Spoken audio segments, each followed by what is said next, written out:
Tomorrow will be the last day of the year 2018, as the new year will soon come and we will all spend a few weeks writing our 19s like this. It happens every year.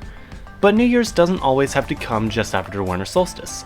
In fact, most calendars put their New Year celebrations in very different times of the year.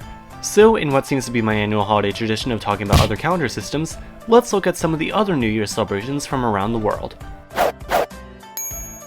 One of the most well-known New Year celebrations, at least here in North America where most people probably don't give much of a care about these things, is Chinese New Year, also known as the Spring Festival. The festival occurs around late January to early February, and is associated with numerous different traditions, including honoring ancestors, red envelopes filled with money, and huge festivals. Kind of like everywhere else in the world, just with dragons.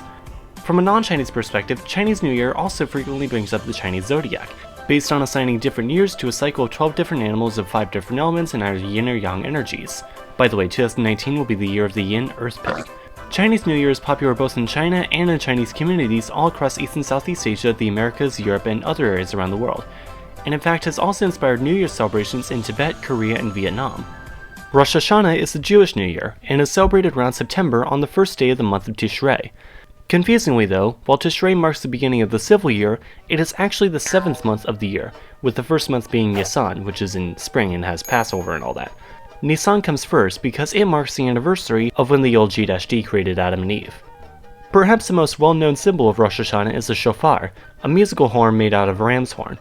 Used only for religious purposes, not actually for any real musical purposes, since there's no real way to adjust the pitch or anything like that on account of it basically being a ram's horn someone plucked off.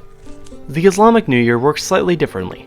The Islamic New Year is marked with the month of Muharram, the first month of the Islamic calendar year, and one of the 4 holy months of the year. The New Year itself isn't too unusual, but what is a bit unusual is how the date of the New Year changes every year. This is because the Islamic calendar, unlike most other calendars, is a purely lunar calendar.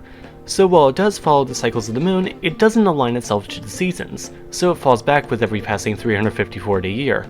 So the first of Muharram 1440 was on the 11th of September 2018. I swear there's no relation. But the first of Muharram 1441 will be on the 1st of September 2019. In fact, the first of Muharram 1450 will be on the 26th of May 2028.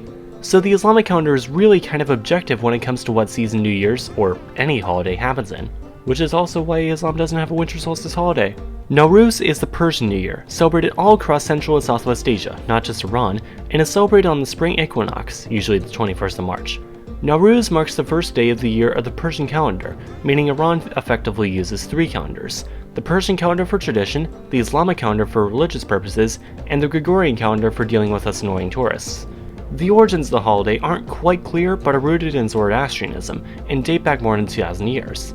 I mean, the Gregorian calendar itself isn't even 500 years old, though the similar Julian calendar is a bit older. Speaking of which, the original Roman calendar had only 10 months of 30 or 31 days, making for 304-day years, and with January and February basically completely missing, there was a 51-day period where there basically weren't any months. Oye, Canada, ¿cuándo es tu día de independencia? It's the 1st of July. When's yours? No sé. You don't know your own Independence Day? Bueno, está cerca del final del invierno, pero no sé exactamente. I see.